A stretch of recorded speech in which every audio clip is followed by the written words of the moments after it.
Ya, malam rekan-rekan sekalian. Terima kasih yang sudah hadir. Mohon maaf masih mengganggu waktunya eh, malam hari karena mengingat banyak di antara rekan-rekan sekalian sambil kerja sehingga saya ambil waktu di 18.30 WIB. Harapannya adalah teman-teman yang bekerja sudah pulang. Em, Hari ini kita akan langsung dua materi ya. Materi pertama hukum perkawinan saya akan jelaskan seefektif mungkin tidak lebih dari setengah jam mudah-mudahan. Kemudian jeda ke toilet 5 menit sampai 10 menit baru kita akan lanjutkan hmm, di sesi 6 itu waris. Dan mudah-mudahan saya akan menyampaikan semuanya tidak lebih dari 1 jam supaya rekan-rekan sekalian tidak terlalu terganggu aktivitasnya. Kita mulai ya rekan-rekan di sesi hukum perkawinan. Kalau rekan-rekan ingat itu di sesi 5 itu ada materi tentang perkawinan. Hukum perkawinan dalam Islam itu ada beberapa hal yang diatur secara spesifik. Namun, sebentar ya, saya matiin TV.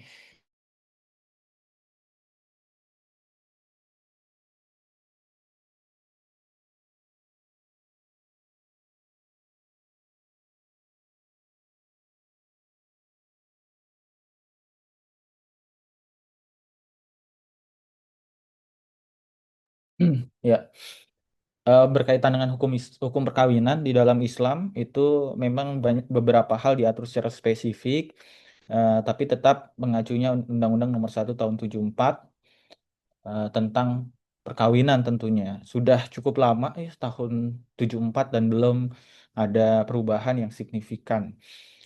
Eh, Pertama bicara tentang perkawinan hukum Islam ini mungkin sudah tahu ya, terutama untuk rekan-rekan yang beragama Islam. Kemudian untuk rekan-rekan yang sudah menikah gitu ya, biasanya kalau undangan perkawinan itu dikutip Arum ayat 21 berkaitan dengan eh, Tuhan menciptakan atau Allah menciptakan manusia itu berpasang-pasangan. Di dalam undang-undang itu juga sudah didefinisikan. Ini yang kedua ya. Perkawinan adalah ikatan lahir batin antara seorang pria dengan seorang wanita sebagai suami istri dengan tujuan membentuk keluarga yang bahagia dan kekal berdasarkan ketuhanan Yang Maha Esa. Ini adalah sumber hukum nasional dan tapi eh, dia disadur atau diadaptasi tentunya melalui kitab suci umat Islam ya yaitu Al-Qur'an. Selain Undang-Undang Nomor 1 Tahun 74, ada di dalam kompilasi hukum Islam. Pada saat perkuliahan atau tuweb sebelumnya saya sudah sampaikan bahwa sumber hukum Islam itu eh, cukup banyak ya. Salah satunya adalah kompilasi hukum Islam. Di pasal 2 juga dinyatakan perkawinan itu adalah pernikahan yaitu akad yang sangat kuat untuk mentaati perintah Allah, perintah Tuhan dan melaksanakannya merupakan suatu ibadah. Nah, ini definisi nikah, kita nggak perlu bahas cukup panjang ya. Intinya ijab kabul, ada syarat-syarat yang harus em, dipenuhi. Nah, eh, pernikahan dulu sebelum adanya hukum Islam, sebelum em, kitab suci Al-Quran itu diwahyukan ke bumi, itu ada beberapa hal yang kalau terjadi hari ini mungkin itu menjadi sebuah aib gitu ya atau sesuatu yang diharamkan misalnya pernikahan dengan ibu tiri, kemudian pernikahan saling bertukar istri, suami mengizinkan istri bersetubuh dengan pria lain untuk mendapatkan keturunan, pernikahan dengan tawanan perempuan tanpa mahar ya, jadi dinikahi ada perempuan yang diculik atau menjadi budak dan lain sebagainya. Poligami yang nggak ada batasnya, kemudian pernikahan yang mut'ah, pernikahan yang seperti kejadian di Cianjur ya, ada kawin kontrak. Ini sebelum adanya ketentuan mengenai hukum Islam. Nah, Nah, hukum menikah itu sebenarnya kalau kita bicara hukum Islam dan mungkin rekan-rekan sekalian yang lebih punya pengalaman dibanding saya, mohon koreksi kalau salah atau mohon diberikan pendapat juga tidak jadi masalah. Jadi hukum menikah itu ada berbagai hal gitu. Pertama, jais ya tentu boleh. Menikah itu boleh apabila memenuhi syarat-syarat, dia sudah dewasa, kemudian dia dia mampu bertanggung jawab dan lain sebagainya. Tapi bisa juga menjadi sunnah gitu. Sunnah itu bagi orang-orang yang non-Islam ya, saya akan jelaskan sedikit. Sunnah itu apabila dikerjakan mendapat pahala, tetapi kalau tidak dikerjakan ya tidak jadi masalah, tidak berdosa juga. Sunnah itu bagi orang yang berkehendak dan mampu memberi nafkah. Jadi kalau kalau dia ingin menikah, kemudian sudah mempunyai pekerjaan, itu ya kalau dikerjakan dapat pahala. Tapi menikah ini bisa menjadi wajib, ya, harus menikah. Apabila ada orang yang sudah bekerja, ya, mampu memberi nafkah, sudah bekerja atau mempunyai usaha, takut tergoda pada zina, misalnya hawa nafsunya itu tidak terkendali, kemudian malah em, maaf ya, menyewa pekerja seks misalnya. Kemudian juga apa berperilaku tidak wajar dalam konteks eh, seksual dan lain sebagainya. Itu bagi mereka itu wajib. Sehingga ketika orang yang sudah bekerja kemudian hawa nafsunya tidak terkendali, maka diwajibkan untuk menikah. Makruh, makruh ya bagi yang non Islam, makruh itu kalau dikerjakan ya eh, kalau bisa jangan gitu. Intinya gitu. Tapi kalau iya ya nggak apa-apa. Tapi kalau bisa jangan dulu gitu.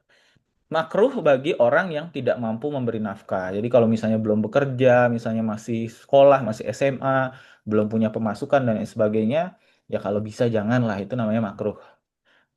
Bisa juga haram, menikah itu bisa haram.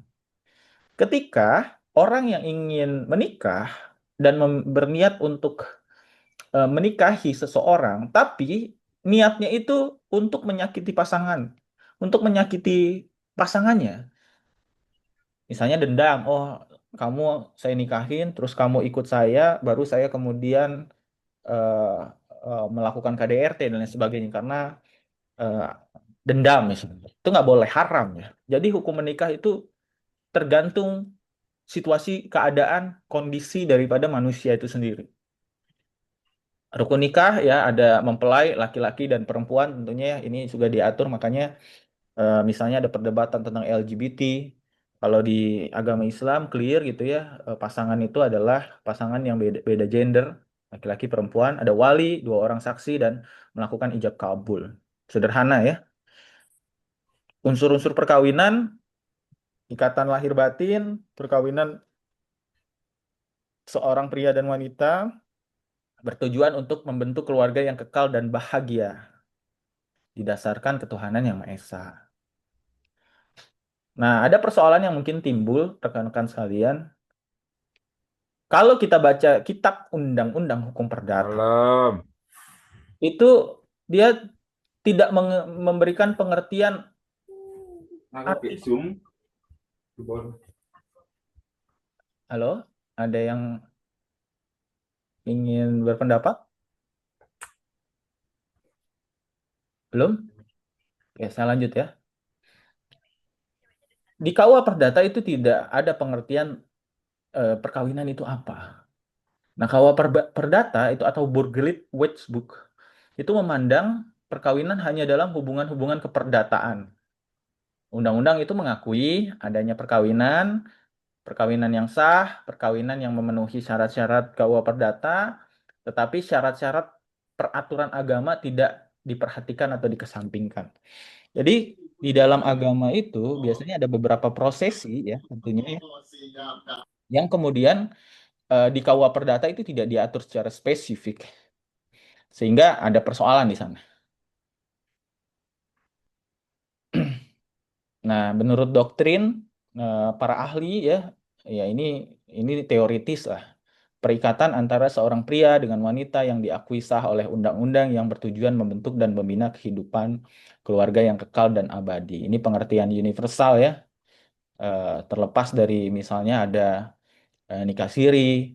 Tapi kalau konteks hukum, kalau kita di kelas hukum bicara tentang perkawinan itu adalah pernikahan eh, yang diakui sah gitu oleh undang-undang. Nah, di dalam undang-undang itu ada pencatatan. Nah, pencatatan itu ya tentu setelah nikah siri itu harus dicatat supaya hak-hak keperdataan, ikatan perkawinannya itu eh, dijaga, diakui oleh hukum.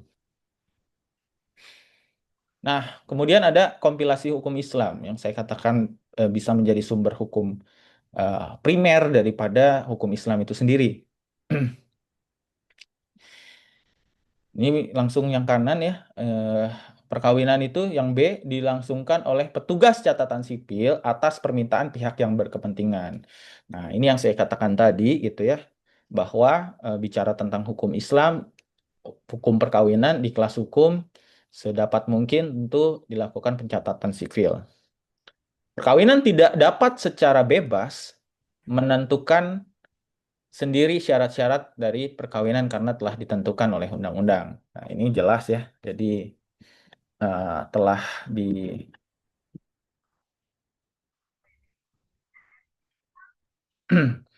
ya, jadi telah ditasbihkan gitu ya bahwa ada syarat-syarat tertentu.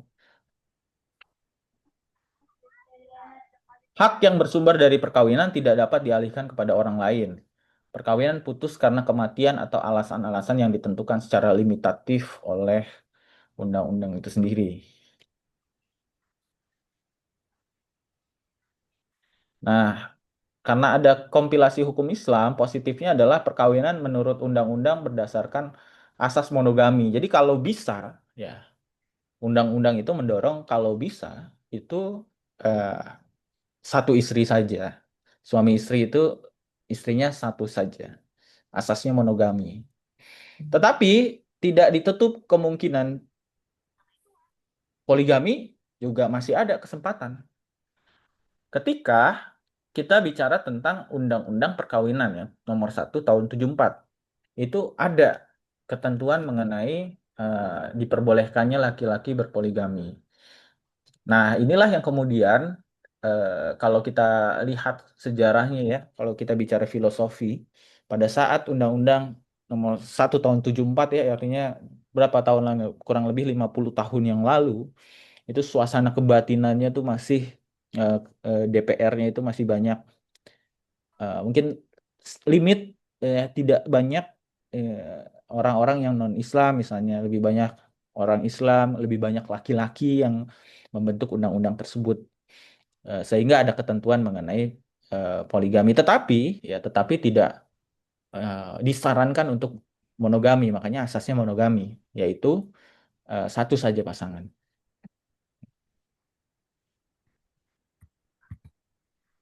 Nah, putusnya perkawinan ini yang paling bawah ya, karena perceraian merupakan pengecualian yang sejauh mungkin harus dihindarkan. Saya pikir sama ya di tiap-tiap agama juga menghindari adanya perceraian. Makanya seperti apa yang saya sampaikan pada perkuliahan sebelumnya bahwa eh, kalau orang mau cerai itu pasti ada dan harus dilakukan namanya mediasi. Pengadilan itu wajib melakukan mediasi.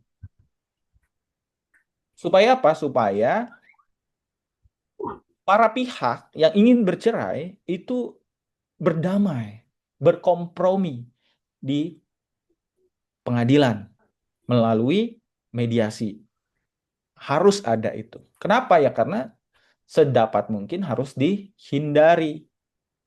Saya sudah kasih contoh salah satu artis besar yang mungkin teman-teman tahu sudah 3 kali mengajukan cerai, gagal terus. Yang keempat kali baru berhasil, ya cowoknya itu ya, artis besar.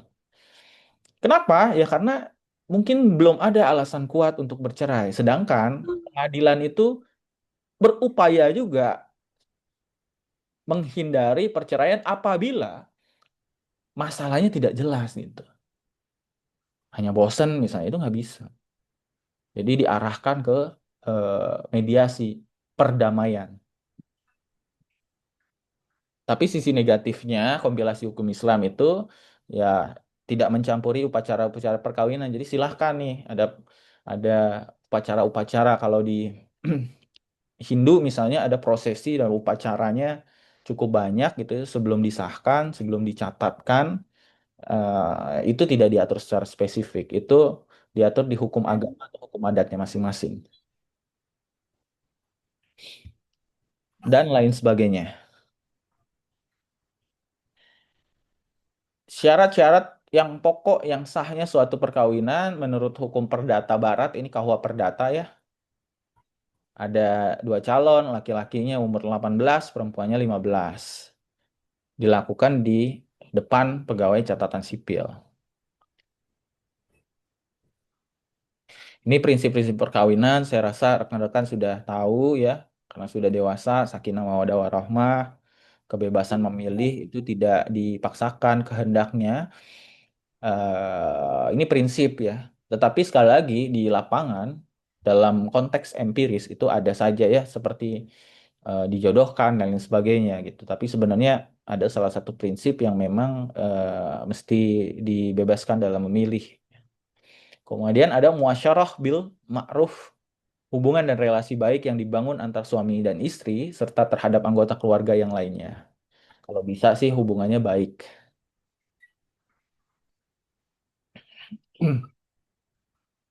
Nah, ada wali, ada mahar. Konsep wali sebelum Islam itu wali dianggap sebagai bentuk kuasa dan wewenang laki-laki atas perempuan atau peniadaan hak perempuan. Kalau udah ada Islam ya wali hanya sebagai pemandu dan pembimbing perempuan yang pada waktu itu masih relatif terbelakang. Waktu di Arab ya. Artinya tidak kalau dulu patriarki sekali ya laki-laki berwenang sekali gitu. Kalau sekarang tidak terlalu patriarki. Konsepnya adalah membantu dan menguasai. Nanti aku belajar kamu ya.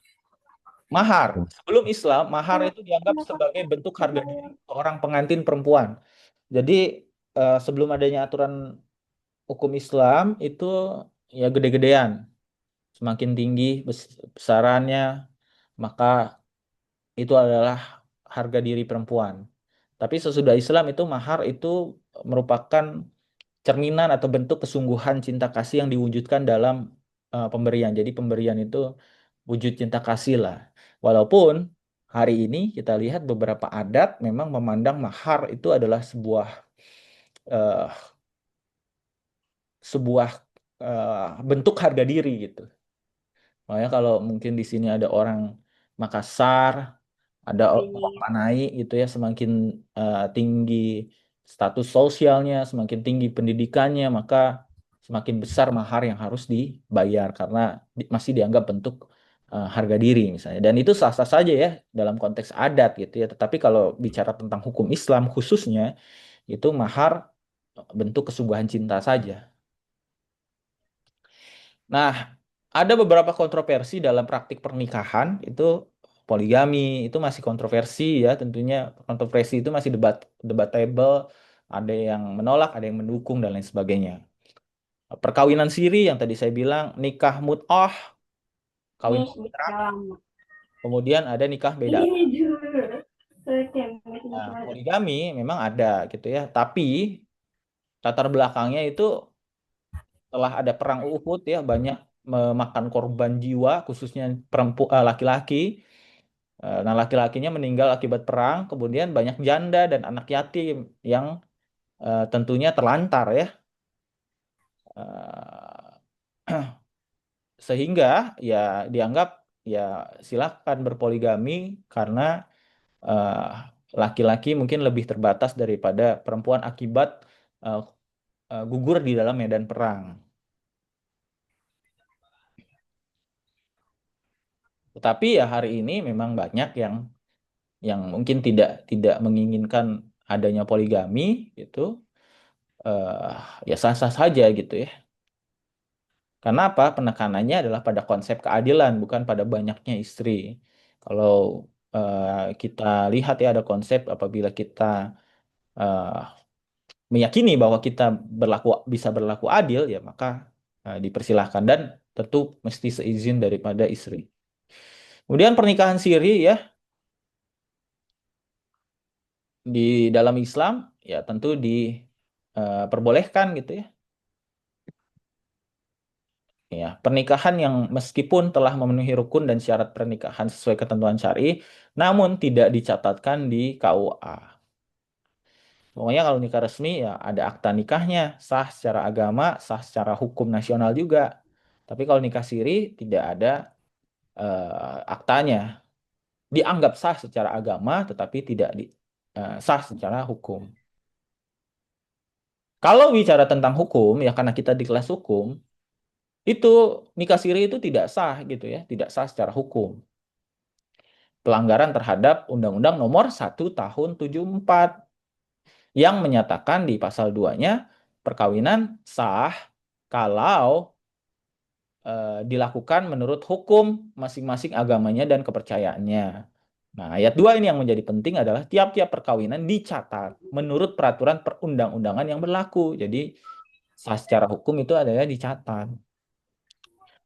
Kalau nikah siri ya kerugian ya bagi terutama bagi wanita tentunya.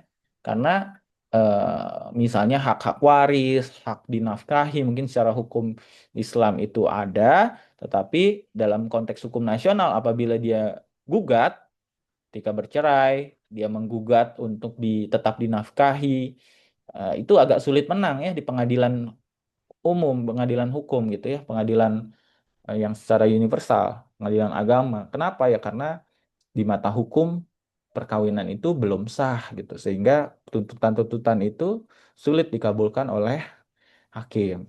Makanya kalau perempuan, eh, saya sih rekomendasikan untuk diminta dinikahkan secara hukum, dicatatkan. Ya, kalau nikah siri ya menghindari zina, belum ada siap moral ataupun material, biar cepat. Kemudian sulit biaya gitu, alasan untuk bisa berpoligami ini, apalagi kalau PNS itu kan sulit ya. Bahkan PNS DKI Jakarta dia dilarang berpoligami. Positifnya iya, sah secara agama, jadi nggak seks bebas gitu ya, tenang. Tapi dampak negatifnya nggak ada kepastian hukum. Status anak menjadi tidak jelas karena tidak ada bukti otentik dari pernikahan orang tuanya. Kalau terjadi perceraian, istri dan anak tidak akan mendapat hak-hak yang seharusnya didapatkan, hak waris, hak asuh, pendidikan, dan lain sebagainya. Makanya saya pernah mencontohkan, ada artis lagi. Artis ya, maaf ya, karena gampang, mungkin rekan-rekan bisa relate. Ada seorang artis, YouTuber, punya pacar, pacarnya hamil, tetapi putus hubungan, ya. Lalu kemudian ya artis ini kaya raya ya tentunya ya. Tapi mungkin ya saya nggak tahu detailnya tentunya ya karena saya bukan kerabatnya. Putus hubungan, namun terlanjur hamil mantan pacarnya itu. eh, Sepertinya disepakati ini saya baca ini hukumnya ya, putusan pengadilannya ya. Sepertinya disepakati bahwa menikah dulu, dipaksakan menikah walaupun artis ini sudah punya pacar baru dan pacarnya artis juga. Tapi mantannya hamil gitu. Akhirnya mantannya itu dinikahkan sah secara hukum. Kenapa? Karena di Undang-Undang Perkawinan itu anaknya itu dianggap sah secara hukum itu ketika dia lahir dalam perkawinan yang sah. Ya, jadi misalnya sudah tahu hamil, ya bapak ibunya nikah. Kalau bapak ibunya nikah, dia lahir. Nah, itu anak yang lahir dari perkawinan yang sah gitu. Itu Undang-Undang Perkawinan ya. Lalu artis ini ya, dia nikahkan mantannya itu. Setelah mantannya itu melahirkan anaknya, langsung diceraikan gitu. Langsung diceraikan.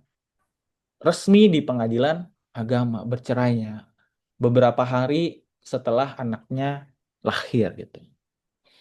Ini mungkin ya, ini saya pakai kata mungkin kan ya, karena sekali lagi saya tidak berani memastikan gitu ya. Tetapi prediksi saya secara hukum itu adalah win-win solution ketika si laki artisnya ini tidak mau melanjutkan hubungannya, tapi udah terlanjur hamil, lalu si perempuan tidak apa-apa, tidak melanjutkan, tidak bertanggung jawab, tetapi dia minta mungkin dinikahkan dulu, anaknya jelas, nanti akta kelahirannya jelas, bapaknya siapa, nasabnya jelas, warisnya jelas.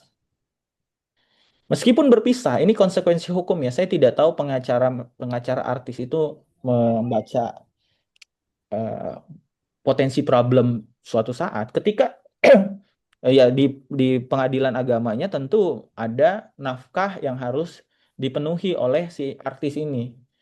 Bercerai, dia anaknya lahir di dalam perkawinan, anaknya lahir baru beberapa hari langsung bercerai, tetapi tentu ada kewajiban untuk menafkahi karena anak-anak yang sah secara hukum.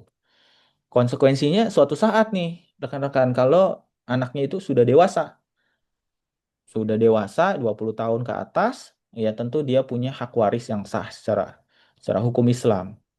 Jadi saya prediksi suatu saat gitu ya, ini akan menjadi bom waktu gitu. Nah, kalau udah terlanjur nikah siri, ada yang namanya isbat nikah. Jadi nikah siri itu diajukan ke pengadilan agama supaya ditetapkan secara sah, ada akta nikah sebagai buktinya. Demikian materi tentang apa tadi? Hukum perkawinan. Selanjutnya kita istirahat ya 5 menit. Teman-teman boleh ke WC dulu. Baru kita lanjut ke hukum waris sama ya, kurang lebih setengah jam saja supaya kita bisa memaksimalkan waktu. Teman-teman juga tidak terlalu banyak diambil waktunya atas perkuliahan ini.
Suara saya terdengar nggak, teman-teman?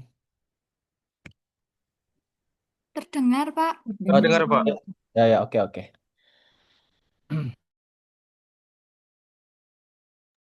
Ya, 2 menit lagi kita mulai hukum waris ya, sebentar aja ya. Tidak lebih dari setengah jam ya.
Oke, rekan-rekan sekalian, kita lanjut hukum kewarisan Islam di Indonesia ya. Eh, Mohon maaf kalau saya nanti agak cepat bicaranya, supaya sekali lagi saya tidak ingin mengambil waktu rekan-rekan terlalu lama karena tidak efektif juga ya lama-lama kuliah berjam-jam gitu ya. Jadi saya coba seefisien mungkin. Istilah waris Islam ini penting ya, dan biasanya di mata kuliah hukum Islam itu yang paling rumit adalah hukum warisnya. Kenapa? Karena saudara biasanya ya itu harapannya lulus dari sub bidang di hukum Islam yaitu hukum waris itu saudara bisa menghitung waris Islam yang relatifly relatif agak rumit gitu. Karena matematika gitu ya, biasanya orang-orang yang berkuliah di Fakultas Hukum itu salah satunya yang menghindari matematika gitu. Nah, dalam kompilasi hukum Islam itu hukum waris Islam adalah hukum yang mengatur tentang pemindahan hak kepemilikan harta peninggalan pewaris, lalu kemudian menentukan siapa-siapa yang berhak mendapatkan warisan itu ya atau menjadi ahli waris Dan berapa bagian-bagiannya? Tuh, ada harta peninggalan, ada harta warisan. Pewaris, ahli waris saya tidak perlu menyampaikan lagi karena saudara tentu sudah paham. Kalau di hukum waris di Indonesia, itu sistem hukumnya ya ada lingkupnya di peradilan. Peradilan agama. Jadi kalau teman-teman suatu saat, mudah-mudahan tidak ya, ada sengketa waris dan beragama Islam, maka sengketa tersebut diselesaikan di pengadilan agama. Kalau bicara tentang adat, itu di peradilan umum. Kalau umat non-Islam itu di peradilan umum juga, gugatnya secara perdata. Jadi landasannya kitab undang-undang hukum perdata. Tapi kalau teman-teman yang beragama Islam di peradilan agama, yang digunakan adalah kompilasi hukum Islam. Itu berlaku di Indonesia. Pak, kalau misalnya agamanya Islam semua, tapi ingin menyelesaikan perkaranya itu di pengadilan negeri, secara hukum bisa gitu ya, tetapi nantinya ya secara hukum tuh maksudnya di KUA Perdata itu tidak memandang agamanya. Jadi mesti diterima, tetapi biasanya ditolak oleh hakim pengadilan umum dan direkomendasikan disuruh itu menyelesaikan ini di peradilan agama. Ada patrilineal, ada bilateral, ada KHI. Ini sistem hukum ya.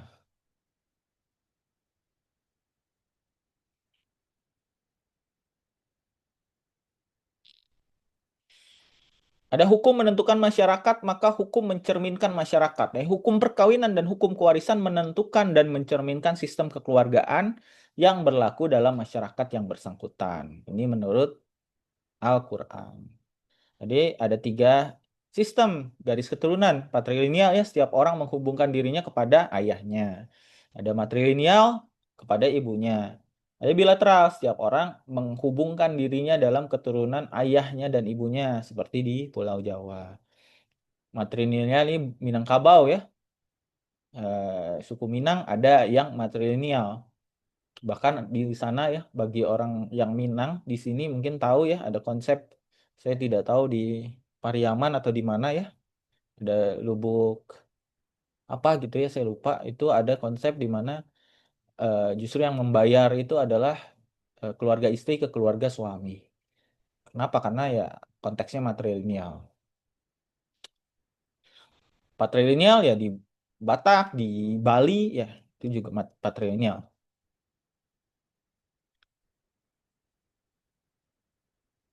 Kalau dulu itu anak lelaki dan anak perempuan itu tidak pantas menjadi ahli waris. Ini zaman jahiliyah dulu ya. Yang jadi ahli waris itu mesti dia pandai berkuda, dia hebat dalam berperang, dan dia bisa merampas harta ketika berperang. Jadi yang gagah-gagah itu yang menjadi ahli waris gitu. Sedangkan ya kalau yang belum dewasa ya dia tidak punya hak waris. Dulu kaum perempuan itu dilarang mewarisi harta peninggalan. Janda dari orang yang telah meninggal dunia sebagai wujud harta peninggalan yang dapat diwariskan kepada ahli waris. Bahkan jandanya itu dianggap sebagai salah satu warisan. Seram ya di zaman Zahiliyah, mendegradasi posisi perempuan. Nah, ini ada eh, hadis riwayat ya. Contohnya janda dapat diwarisi. Bila terjadi seorang lelaki meninggal dunia, meninggalkan perempuan, janda ya, ada istilahnya kerabatnya melemparkan pakaiannya di muka perempuan, itu contohnya melarang untuk dinikahi oleh orang lain. Jika perempuan tersebut cantik, ya dikawinin gitu sama kerabatnya. Jika kurang cantik, ditahan aja gitu ya sampai meninggal dunia untuk kemudian diwarisi hartanya. Nah, ini hadis-hadis yang zaman dulu ya. Contoh janda dapat dikawini anak pewaris bahkan. Nah, sebelum Islam itu hanya anak laki-laki dewasa. Setelah Islam datang itu ada ya QS, surat An-Nisa itu, Al-Azab dan lain sebagainya, itu mengatur secara spesifik terkait dengan hak-hak daripada ahli waris. Nah, kemudian diatur lebih lanjut, kemudian ada hadisnya disandingkan dengan ayat-ayat. Hukum warisnya hubungan darah, hubungan semenda, memerdekakan budak, wasiat. Nah, sebab-sebab waris di KHI, Kompilasi Hukum Islam, lelaki, ayah, ya, anak laki-laki, saudara laki-laki, paman, dan kakek. Perempuan itu ibu, anak perempuan, saudara perempuan, nenek. Hubungan sebenda atau seperkawinan adalah duda atau jandanya, gitu ya, pasangannya. Ini pasal 174. Kompilasi Hukum Islam. Nah, budak itu udah dihapus karena udah nggak ada perbudakan ya. Sekarang itu udah dilarang gitu perbudakan. Kalau dulu budak itu masih ada warisan ya.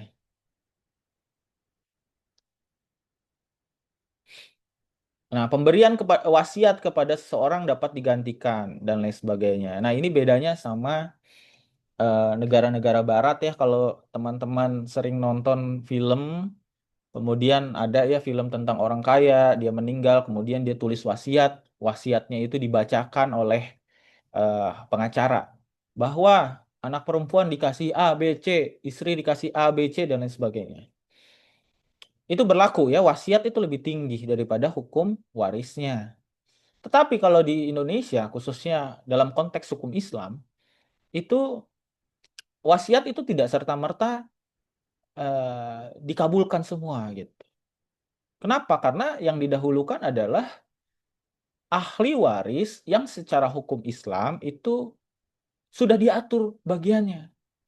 Jadi nggak bisa juga misalnya, oh tulis wasiat lebih sayang anak cewek, kemudian tulis wasiat bahwa 80% harta warisnya ke perempuan. Itu tidak serta-merta dilakukan gitu. Kenapa? Karena ada bagian anak laki-laki yang lebih besar, yang mutlak secara hukum waris Islam itu mesti didapatkan oleh laki-laki ini. Meskipun dia bandel dan lain sebagainya.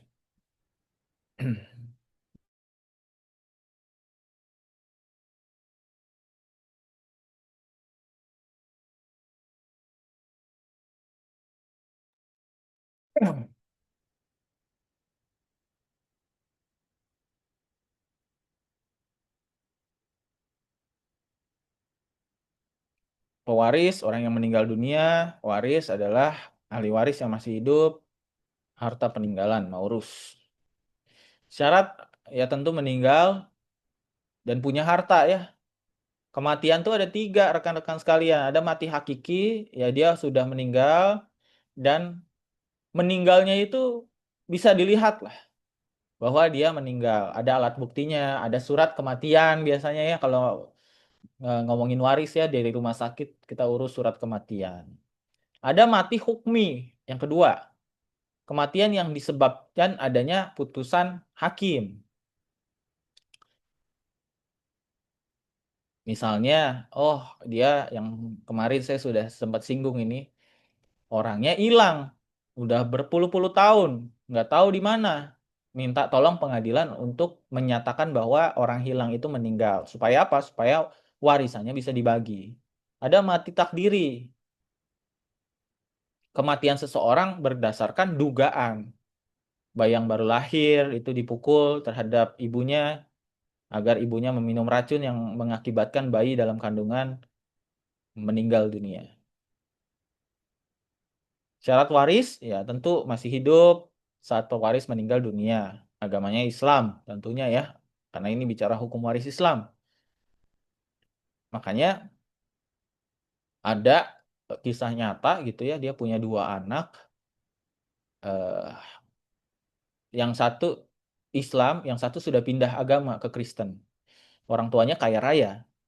Nah, dalam konteks hukum Islam itu nggak bisa turun ke anak yang sudah pindah eh, agama. Kenapa? Karena ya dia sudah tidak beragama Islam. Jadi secara hukum waris Islam dia tidak dapat sekaya apapun orang tuanya. penghalang menjadi ahli waris ada ya.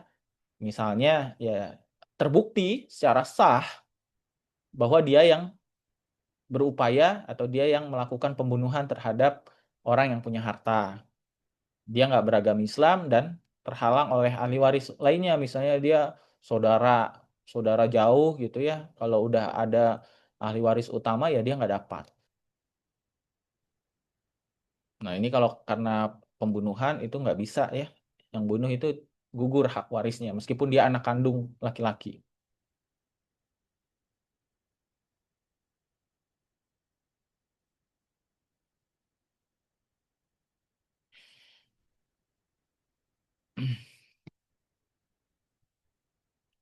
Nah, ini golongan ahli waris ini agak rumit, teman-teman. Tetapi rekan-rekan kalau yang tertarik ingin memperdalam itu bisa cek di berbagai platform di internet, kemudian bisa dicek AI juga ya untuk mengetahui berbagai ketentuan eh, pembagian golongan waris.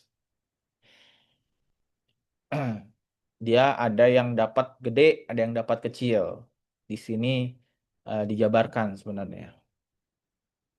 Ahli waris yang sudah jelas berapa persen, berapa persentase warisannya, anak perempuan yang tidak didampingi anak laki-laki. Kalau nggak ada laki-laki ya anak perempuannya dapat, ibu, ayah dalam hal pewaris mempunyai anak, duda, janda, dan seterusnya. Saudara laki-laki, saudara, dan seterusnya. Zawil furud.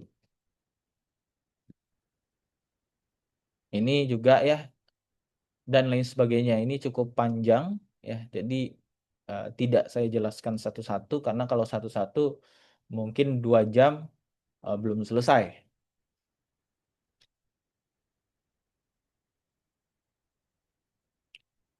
Nah, ada ahli waris pengganti juga eh, cucu bisa, kakek bisa, nenek bisa.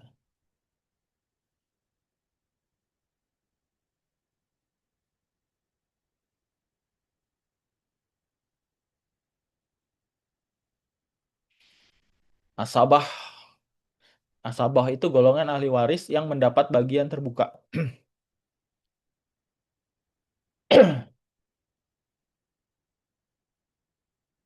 Ini banyak sekali ya secara teori. Ah, ini karena saya dosen ya, rekan-rekan, jadi mohon maaf saya menampilkannya cukup teoritis, tetapi bisa teman-teman cari dengan bahasa yang lebih sederhana di AI atau di internet. Tetapi itu digunakan untuk belajar ya teman-teman ya. Nah, kalau di KHI itu tidak menentukan secara tegas bagian warisan bagi saudara gitu.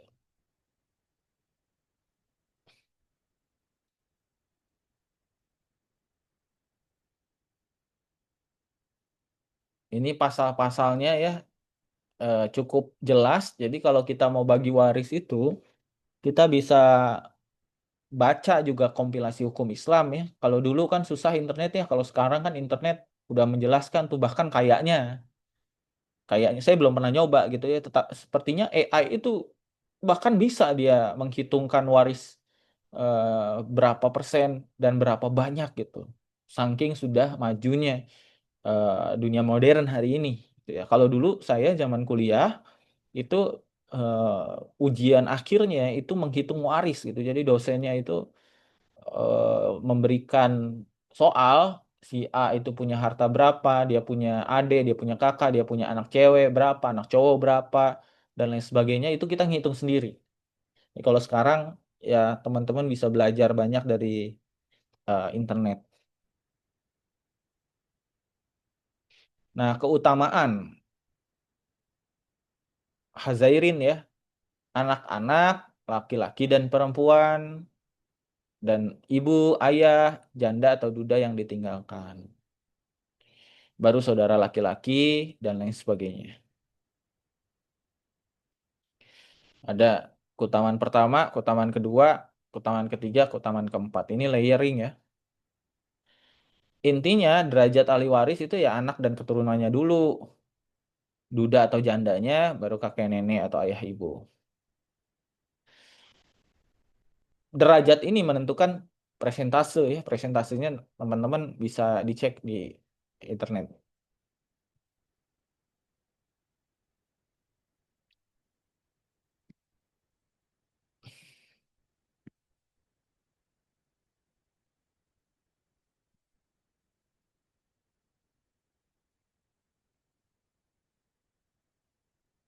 Ya, ini detail sekali ya. Saya akan mengupload ini ke web ya, ke sesi sesi ahli waris, sesi hukum kewarisan, supaya teman-teman bisa baca sendiri.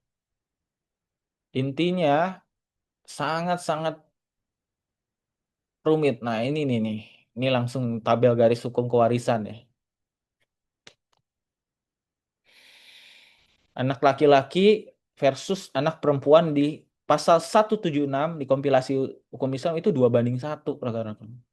Jadi kalau anak laki-laki dapat berapa? 500 juta gitu ya, anak perempuannya dapat 250 juta.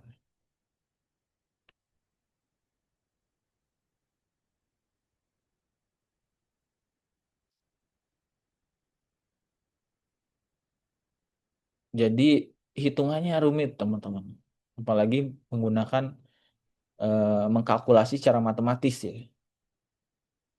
Ya kita bersyukur hidup di zaman sekarang yang ada bantuan untuk menghitungnya gitu.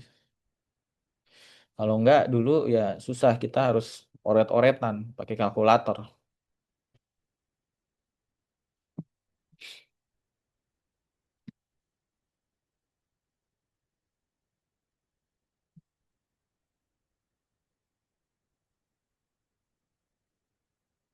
Sudah lebih ya, sudah 1 jam kita bertemu.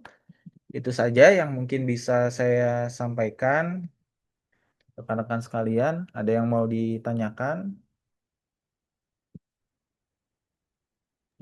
Kalau tidak ada, saya mohon bantuannya untuk on cam karena saya mau eh, screen capture, mau foto pertemuan ini rekan-rekan sekalian sekaligus biar saya bisa mengisi daftar hadir rekan-rekan sekalian. Saya izin bertanya, Pak. Boleh, boleh. Saya izin bertanya mengenai hukum pernikahan beda agama, Pak. Ya. Jadi kan di dalam Islam kan ada salah satu ayat di Al-Quran, yaitu seorang pria Muslim diperbolehkan menikah dengan wanita ahli kitab. Saya contohkan seperti mungkin wanita Nasrani yang beragama Nasrani. Namun dalam hukum nasional kan dilarang pernikahan beda agama. Jadi banyak mungkin pasangan yang beda agama akhirnya memilih untuk menikah ke luar negeri. Misalnya Australia yang melegalkan pernikahan beda agama. Pertanyaan saya, bagaimana status anak dari pernikahan beda agama? Apa akibat negatif dari pernikahan beda agama terhadap anak tersebut ketika orang tuanya kembali ke Indonesia? Itu yang pertama. Terus pertanyaan kedua, bagaimana pandangan Bapak mengenai berita di sosial media di mana seorang pria menggugat hukum perkawinan, UU perkawinan ke MK karena dia tidak bisa menikahi pasangannya yang berbeda agama. Terima kasih, Pak. Terima kasih Dimas ya. Pertanyaannya bagus sekali. Ini lagi hot juga. Kasus pernikahan beda agama yang sampai ke Mahkamah Konstitusi. Pertama saya jawab dulu secara hukum.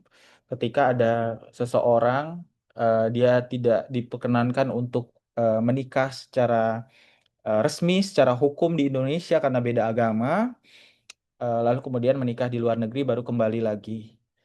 Secara hukum gimana? Apakah dianggap sah? Kemudian hak-hak istimewa yang didapat akibat perkawinan itu dianggap sah secara hukum atau tidak? Jawabannya itu tidak. Kenapa demikian? Seperti apa yang saya jelaskan tadi di awal perkuliahan di materi hukum perkawinan. Di dalam Undang-Undang Perkawinan Nomor 1 Tahun 74 itu menyatakan bahwa perkawinan yang sah itu mesti dicatatkan secara negara, gitu. Indonesia tentunya. Sehingga kalau dia nikah di luar, kemudian dibawa ke Indonesia, tetapi juga tidak dicatatkan secara sah dalam konteks hukum nasional, itu tentu hak-hak keperdataan daripada akibat perkawinan itu tidak sah secara hukum nasional gitu. Karena ya sekali lagi gitu ya, itu sudah amanah Undang-Undang Nomor 1 Tahun 74. Saya pikir itu ketentuan yang cukup baik. Nah, kemudian kalau kita bicara nikah beda agama yang sampai kemudian digugat ke Mahkamah Konstitusi, ya luar biasa ya ini Dimas berarti aware dan membaca. Kalau kita bicara hukum Islam itu benar gitu ya, ada saya seingat saya itu ada apa mazhab Hanafi gitu ya, laki-laki Muslim itu boleh menikahi perempuan ya ahli kitab. Kalau kita bicara ahli kitab itu dalam konteks Hanafi dan Maliki ya sepertinya itu ya dia Yahudi, terus kemudian Nasrani ya kalau kita bicara zaman dulu. Tetapi kalau kalau konteks fikih modern itu lebih banyak melarang tentu ya, kita tahu gitu ya, ada Majelis Ulama Indonesia, ada fatwanya juga melarang pernikahan eh, beda agama, apalagi yang agama ya jangankan yang eh, meskipun prianya yang Islam, yang perempuan yang non Islam gitu ya, itu sesuai dengan eh, mazhab tadi yang laki-laki itu boleh menikahi orang yang non Islam, tetapi dalam konteks hukum Islam modern gitu, itu dianggap bahwa kasus-kasus yang terjadi gitu, anak itu mengikuti agama ibunya gitu, dan suami itu tidak mampu mempengaruhi bahwa keluarga intinya itu masuk ke Islam gitu. Sehingga MUI itu mengambil sikap yang menurut saya supaya aman gitu, bahwa undang-undang perkawinan di Indonesia itu juga mensyaratkan kesamaan agama. Sehingga dalam hukum modern itu sudah tidak lagi dipandang sebagai sebuah kebenaran laki-laki Muslim menikahi perempuan yang ahli kitab. Makanya ada cowok yang mau gugat ke Mahkamah Konstitusi itu karena dia bicara tentang hak asasinya. Di konstitusi kita, di Undang-Undang Dasar Negara Republik Indonesia itu kita diperbolehkan untuk memilih pasangan gitu. Itu landasannya. Kenapa ini tidak boleh? Nah, nanti sepertinya putusannya belum ya, tetapi prediksi saya, Dimas gitu ya, dan rekan-rekan sekalian, itu sulit dikabulkan gitu. Di Indonesia itu sulit dikabulkan. Kenapa ya? Itu tadi gitu ya, dalam fikih modern itu sudah tidak lagi lazim gitu. Apalagi dalam konteks mazhab Hanafi tadi, ahli kitab di situ adalah Yahudi gitu ya. Nasrani yang benar-benar mempelajari Alkitab. Ya kita tahulah orang Indonesia Islam gitu dengan orang Yahudi ya tentu sangat-sangat bertolak belakang. Seperti itu mungkin ya. Terima kasih eh, pertanyaannya. Yang lain mungkin boleh.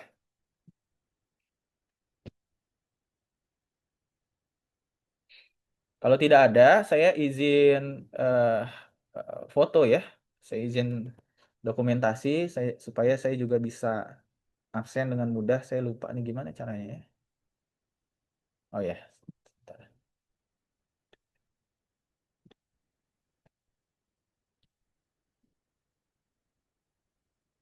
Ya, terima kasih Bapak Ibu, rekan-rekan sekalian, terima kasih banyak pertemuannya. Sekali lagi saya mohon maaf sekali tidak dari awal memandu Bapak Ibu dan rekan-rekan sekalian karena saya ini tutor pengganti gitu ya. Saya baru masuk ke sesi 7 gitu.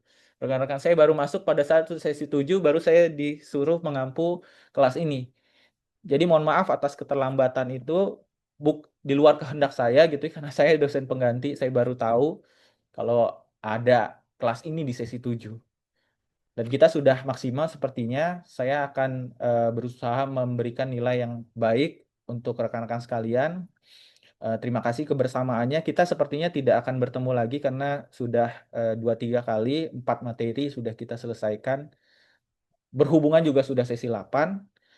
Eh, Semoga teman-teman sukses, semangat untuk lulus dan menjadi sarjana hukum, sehingga gelarnya itu bisa bermanfaat bagi kehidupan rekan-rekan sekalian. Semoga sukses semuanya, Bapak Ibu dan rekan-rekan sekalian. Terima kasih. Mohon maaf apabila ada hal-hal yang kurang berkenan dari saya ataupun dari platform di Universitas Terbuka.